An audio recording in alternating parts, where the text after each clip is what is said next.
My sister dropped off my niece last night. I don't think she's coming back. To clarify, I haven't seen my younger sister Mara in a little over 5 years.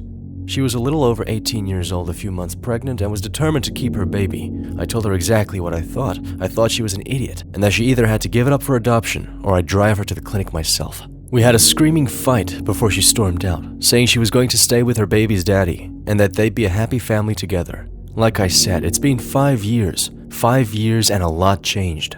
I tried contacting her, probably a dozen times. But when she sent me a picture flipping up her middle finger, I got the message. I gave up. If she wanted to live like that, fine by me. She ended up blocking me on Facebook, she cut off both our parents, and I figured I'd never see her again. When I heard the doorbell, I thought that one of my friends stopped by to return a book they'd borrowed a few weeks back. They told me they were almost done and that they couldn't put it down, so I expected them to give it back any day now. I opened the door, and there she was. I didn't even recognize her at first. She'd gotten a lot thinner and had dyed her hair black. But I recognized that cheap tattoo on her hand and the dimple in her right cheek. It was my baby sister. And clutching her hand was a little girl with rosy cheeks, blonde curls, and my sister's green eyes. Thomas. Her face broke into a tired smile and she pulled me into a hug. I couldn't respond. I just froze. She stepped back and smiled even brighter. Ariel, this is your Uncle Thomas. The little girl waved and smiled. It's a pleasure to meet you, Uncle Thomas, she said in a chipper tone. Ariel, Mara's favorite Disney princess. I cleared my throat. Hi, Ariel. I looked up at Mara. Do you want to come inside? I'd really love that, actually. Mara walked inside. I can't stay long, but oh man, when did you get ripped? Even her laughter sounded tired. 3 years ago. I wanted to get in shape. Do you want something? I didn't even know what to say at this point. In the light, it was so clear she'd been through some serious stuff. Saying she'd gotten a lot thinner is understating it. She looked skeletal. Her once vivid eyes were now dull and too large, like they were ready to roll out of her skull. Her fists were all bruised up, and she had a black eye that wasn't quite hidden under her thickly applied foundation. I'm fine, really, it's just been a bad week. Mara gently pushed Ariel to the couch. Sit right there, honey, okay? I'd never seen such a well-behaved 5-year-old in my life. Like a prim little angel. Ariel walked over to the couch and sat, her bare feet dangling a few inches above the floor. I turned back to Mara. What happened? Where's Bradley? Just saying the scumbag's name made me feel nauseated. Mara's gaze dropped to the floor. He didn't even see Ariel get born, she grumbled. Oh dang, I'm so sorry. I rested a hand on her shoulder. Mara jerked away. It's fine, she yelped before coughing a few times. She wrapped her bony arms around herself. It's fine. I found someone else to stay with, but I can't stay there right now. Not right now. Oh God, what have you gotten yourself into, sis? Well, you're welcome here. Mom and Dad really miss you, I said. Mara chewed her bottom lip. Can you do me a solid? Don't tell Mom and Dad I was here, really. It'd be great if you didn't tell anyone. You work from home, right? Most of the time. I frowned. Why? Can you please watch Ariel for a day? I looked at the tiny girl on my couch, my niece. What will you be doing? Don't ask me that. Mara shook her head. Just don't leave the house. Don't let Ariel near the windows. Are you in danger? Just promise me, please. At this point, I had two theories about why my sister was wigging out. Either she'd gotten herself into an abusive relationship and was on the run, or she'd completely lost mind on drugs and was a nutcase. Either way, I knew I had to help. Sure, she can sleep on the couch, right? I don't have kids. I know literally nothing about caring for a kid. Mara wrapped me in another tight bear hug. Thank you so much, she sobbed, nearly crushing my ribs before stepping back. I'll be back tomorrow night, I hope. I love you, Thomas, I'm sorry. You were right. With that, Mara slunk out the door and into the night, like she'd never been here. This whole time, Ariel sat on the couch, her hands neatly folded on her lap as she kicked her feet back and forth. I coughed a few times before sitting next to her. So, when's bedtime? I asked. Again, I don't know how to deal with kids. Ariel giggled, and I saw more bits of my sister in her. The smile, the way her nose wrinkled when she was amused. You're funny, Uncle Thomas. Can I color? She asked. I might have some colored pencils and paper somewhere. Listen, I love that they make coloring books for adults nowadays, and I'm completely in on the fad. So in about 10 minutes, I had Ariel sitting at my dining room table with some paper and watched as her tiny fist clutched onto a bright pink pencil as she drew a shape that could have been a horse or an airplane. I tried to fill the silence with conversation. That went as well as you'd expect. So, what's your favorite color? Pink. Do you go to kindergarten yet? I stay with Mommy. She's taught me my ABCs. Do you have a pet? We're not allowed to. Do you like snakes? I have a snake. That had her pause. She stopped her scribbles and looked up, her eyes wide. Wow, you have a pet snake? She said with a gasp, her face lit up with delight. Yeah, his name's Popcorn. Finally, something I could distract her with. Come on, let's go see him. He's in my room. Popcorn is a corn snake I adopted about a year back. A friend had to move and couldn't take him with. Since then, he's been my little buddy. Ariel squealed as I flicked on the light and ran to the other cage in my room. Mice! She pointed at the cage of small white mice wriggling around. Yeah, those are my other buddies. I laughed as I walked up to the cage. Come here, Popcorn. I lifted him out. Are we gonna feed him? I turned around to see that Ariel had one of my mice curled up in her hands. Oh, honey, no, I laughed. The mouse in question seemed content, and it wasn't like she was dangling it by its tail. Popcorn already ate recently, and those aren't the mice he eats. Can you put him back in his cage now? Ariel shrugged and gently placed the mouse back inside the cage. Can I see Popcorn now? She extended her arm expectantly. You probably won't want to crawl on your arm, sweetie. I knelt down and carefully lifted Popcorn forward. He's a bit shy and... Popcorn naturally slid from my hand onto Ariel, twisting around her arm, and I swear he never looked more content. My jaw dropped. Are you a freaking parcel tongue or something? I said. I don't know what that means, but snakes like me. Ariel leaned her face forward, slitting her eyes and staring at Popcorn, who flicked his tongue out a few times before slithering forward, crawling around her neck and hanging loosely there.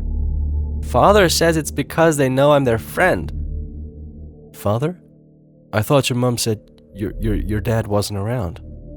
Ariel looked puzzled before she burst out laughing.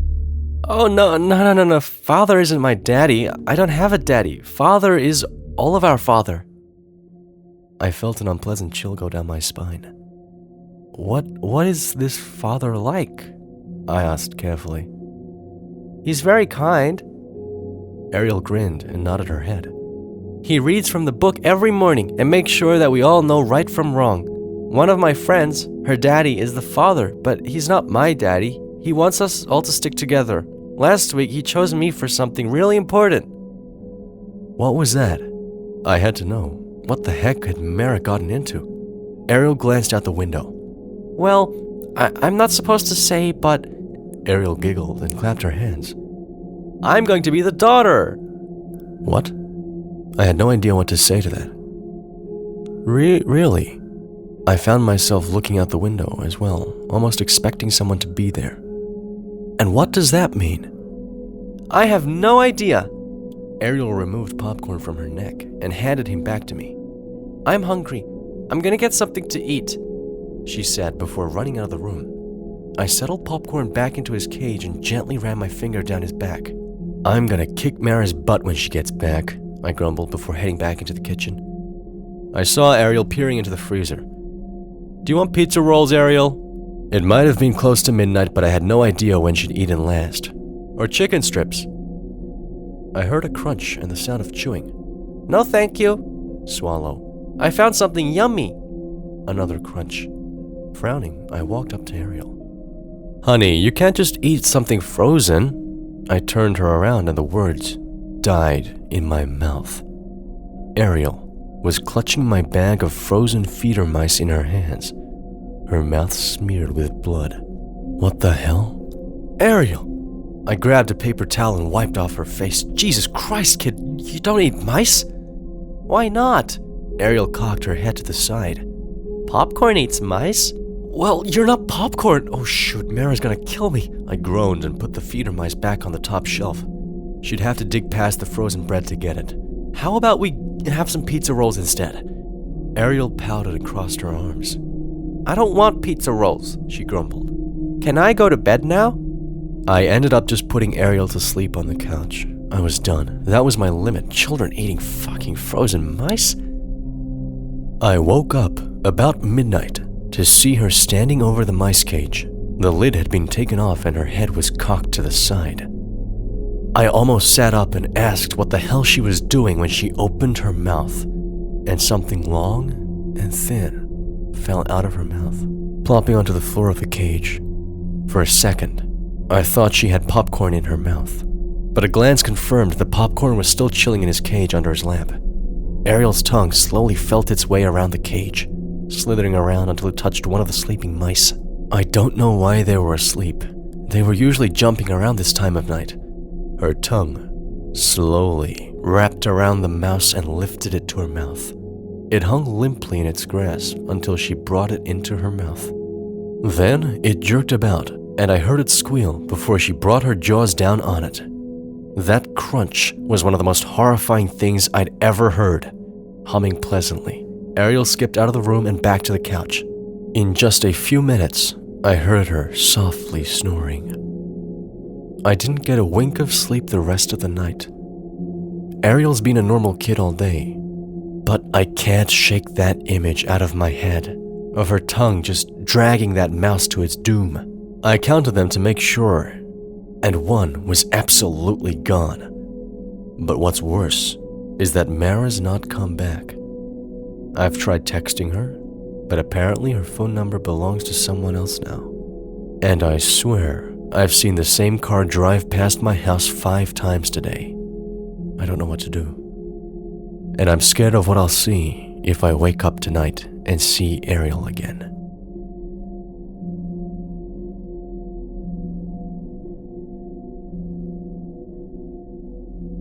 Had an incredibly frightening experience last night and wanted to know if anyone here has ever had a similar encounter. So, last night I was at a classmate's house working on a group project we have due tomorrow. I live in an apartment in the town where our university is located, and my classmate lives at his parents' house, which is in the foothills just outside of town. In order to get to the house, you have to drive along a relatively secluded and narrow 2-lane road for about 5 to 6 miles. We started working on the project at about 6 p.m., and I ended up hanging around for a while after we had finished. So I left his house pretty late at about 11 p.m. and started down the road back towards town. I didn't realize how tough it would be to navigate the roads at night. There were no streetlights and the road was unkempt and riddled with potholes. On top of this, I had no cell service, so I had to drive very slowly to make sure I didn't blow out any of my tires, since I had used my spare a couple of weeks back. I figure I was about 3 miles from the house when I rounded a tight corner and saw a pickup truck with a camper shell parked diagonally across the road. The manner in which it was parked completely impeded my path, and I couldn't drive around it because there was a gully on both sides of the road. The only way for me to go at this point was backwards, where there was a pull-off that I could use to turn my car around. At first, I couldn't see inside the cab, but when I turned on my high beams, I saw that there was a man slouched over in the driver's seat, his head resting against the steering wheel as if he had been knocked out after a bad accident. I immediately sensed something was wrong. The way his car had just coincidentally come to rest in a position that totally blocked the road was a big red flag for me. I had heard stories of people playing dead in the road as a way to lure unsuspecting people out of their cars so they could rob them. I decided, screw this, and elected to go back to my classmate's house and explain what was going on. I threw the car into reverse and kept my eyes darting back and forth between my rear view and the truck. I looked and saw that I was almost to the pull-off where I could turn around. When I looked back, my heart skipped about 5 beats. The man who had been slouched over in the driver's seat was now walking at my car at a hurried pace, while a few other men jumped out of the camper shell and started moving towards me as well. I panicked and accelerated backwards towards the pull-off, which messed up the undercarriage of my car pretty bad. As I put it into drive, the guy was already at my passenger side door tugging at the handle, which, thank Lord, was locked. I only caught a brief glimpse of him, but his face appeared to be scabbed and leathery. Definitely a meth head or some sort of drug abuser. I sped away and didn't slow down at all until I reached the house, constantly checking my rear view to see if they were following. Thankfully, they didn't tail me, and when I reached the house, I explained what had happened to my classmate, and we called the cops. I was grateful that my buddy's parents were kind enough to let me stay the night. They didn't find anyone on the road matching the description, but I filed an incident report, and they told me they would be on the lookout for similar vehicles and suspicious activity. I'm still so shook up over it. I keep getting the same adrenaline rush I got when I saw the guy charging me, whenever I think about it.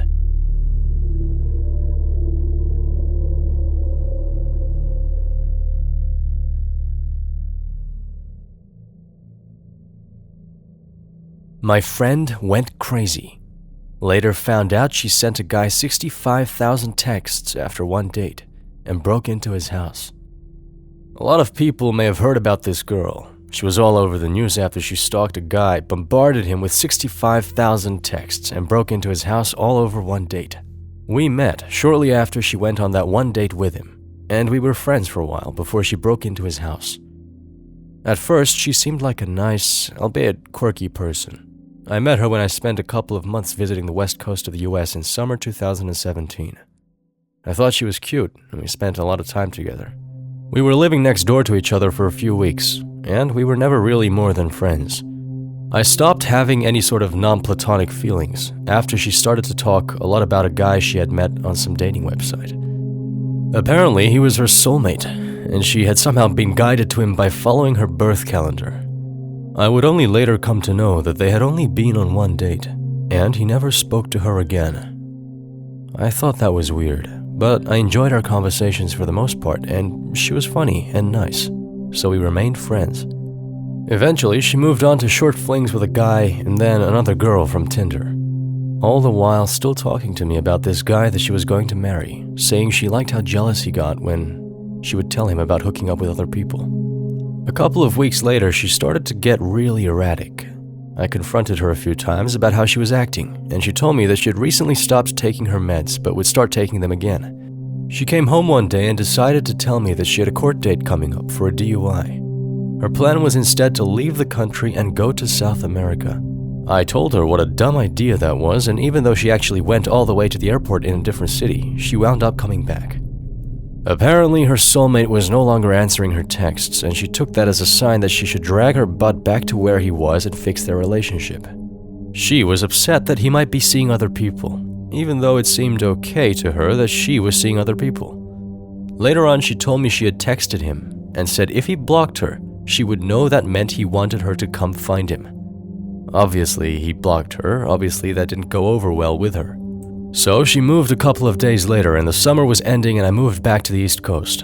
I didn't hear from her for a little while, but then we started talking again through text and WhatsApp. She seemed like she was doing better. She told me she had found a roommate and was working on her art again and just generally seemed like she was in a better place.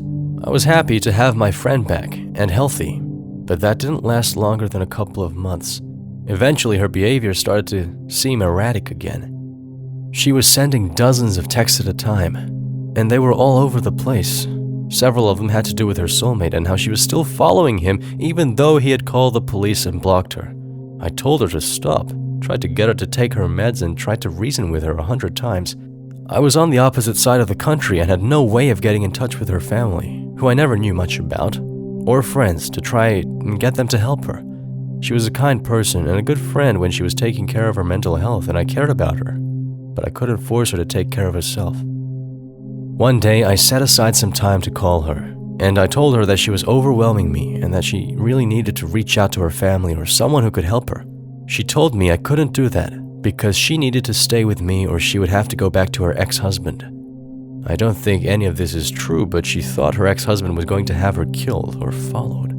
That he had the entire police force in his pocket and had paid off her family to give him intel on her whereabouts and what was going on in her life.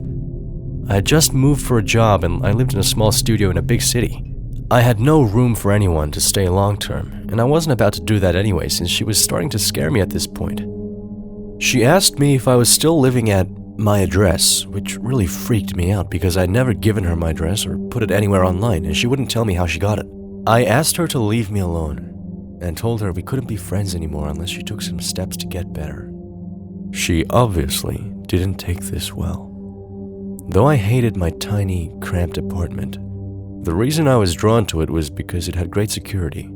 It was actually on the upper floors of a hotel, although the hotel rooms were much nicer than the residence, and no one was allowed through to the residence elevators unless the resident had given their name to security ahead of time, and the guest had to show ID.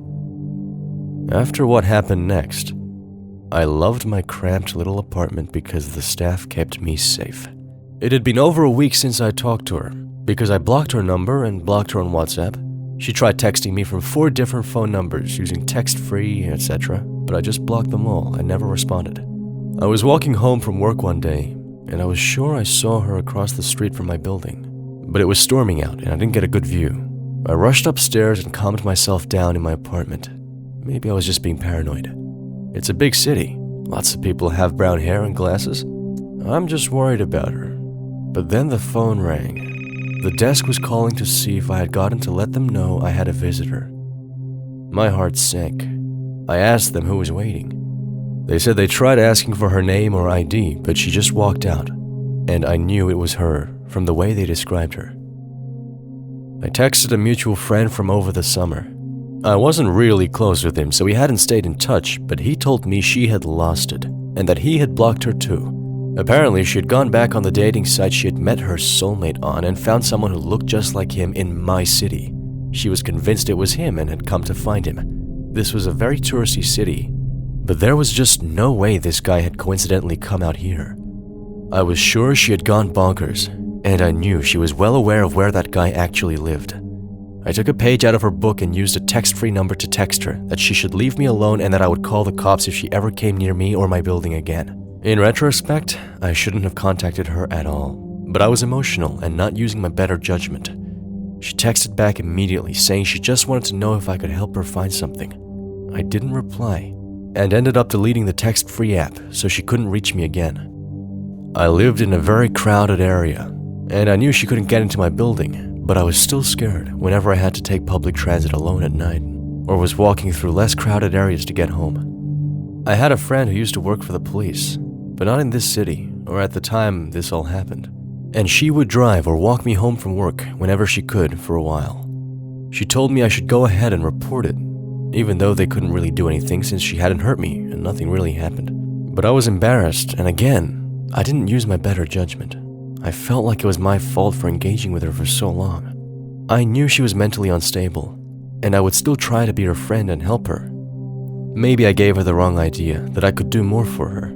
I ended up moving to a new city for another job after that, and didn't hear from her again. I later found out the reason why was that a couple of months later, she had once again gone back to Arizona and had been arrested for breaking into her soulmate's house and using his bathtub.